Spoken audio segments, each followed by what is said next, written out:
Hey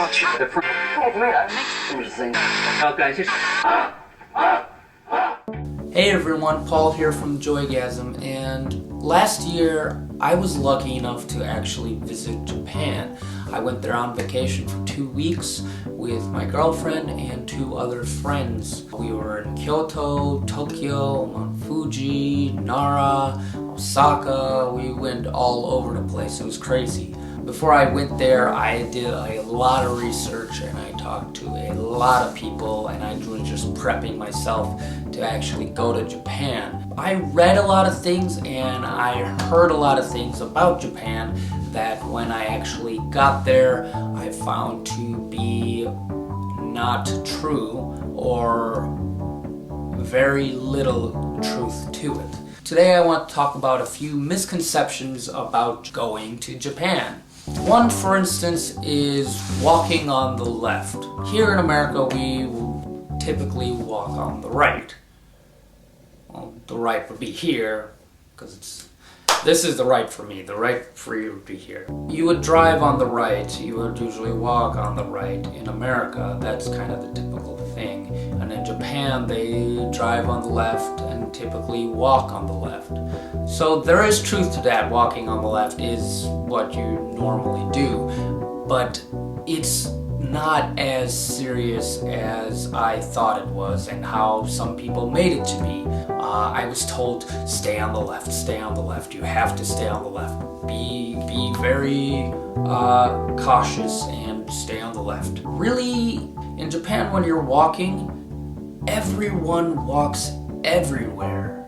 It's insane. People will literally walk into each other and not hit each other. If you've ever been down in a Japanese subway station, you would know what I'm talking about. It is a crowd and sea of people. Kyoto station was incredibly crowded and incredibly insane, and everyone kind of just walked like that, they merged into each other. It wasn't really separated by left and right, but people walking like this. Everyone kind of just walked into each other. Not into each other, but through each other. It was really weird. Don't really worry about walking on the left. I mean, walk on the left, but don't, if you're walking on the right, who cares? They really won't care. Okay, number 2. I was told that Japan is very, very, very, very, very, very, very expensive. That is actually not true. Mind you, this is all based on my experience, and I'm not an expert on Japanese culture or their economy or their politics or anything like that, but by my experience when I was over there, it was really not expensive. If you were outside of the city, obviously it would be cheaper, and in Tokyo it was more expensive. It wasn't bad at all. It was like if you were to go to Chicago. Chicago's more expensive than the suburbs, obviously. So not much of a difference than how it is in America. Food-wise, everything's cheap at 7-Eleven, and 7-Eleven is everywhere in Japan, so you could always eat on the really, really, really cheap. Harajuku, great, cheap shopping area. The prices are pretty fair in Japan. It's not overly expensive.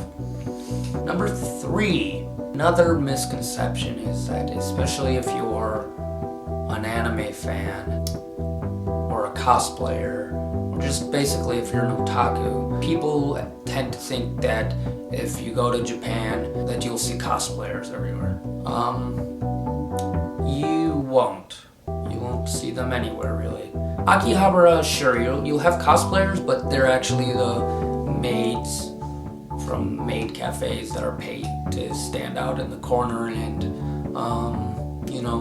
bring you in and shower you with treats and cuteness and then charge you an arm and a leg. Unless there's an event or something like that, cosplayers are not everywhere. I'm sorry to burst your bubbles, but they're not.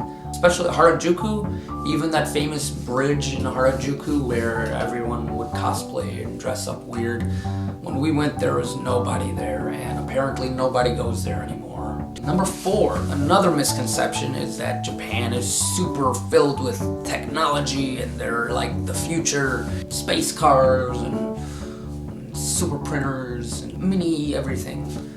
That's not the case either. Japan isn't all high-tech gadgets and gears in the future. Not a super space land in Japan. It's kind of just pretty average over there. The only thing that's pretty crazy are their trains.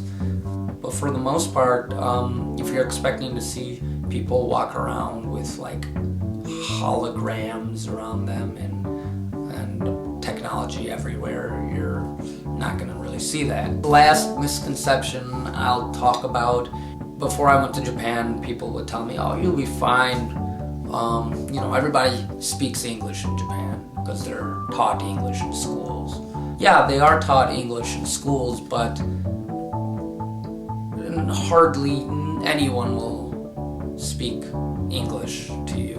Like Kyoto and stuff, no English. But there is English everywhere when it comes to signage. Train stops are in English, and even some buses have overhead pages in English for your next stop. We didn't really encounter many people that spoke English. Knowing a little Japanese is good.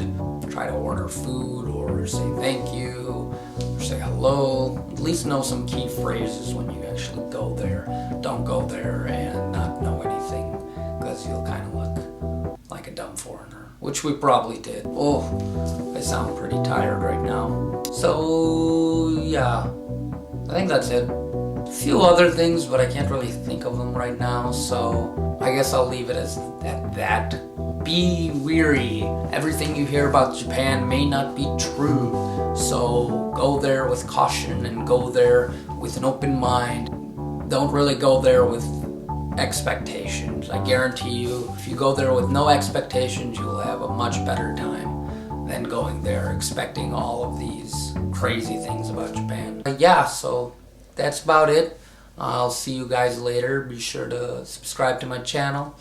Check us out on Facebook, JoyGazm.com, and Twitter. And until next time, Miku. Oh, you just. It's like an exercise ball, but squishier. Okay, bye guys.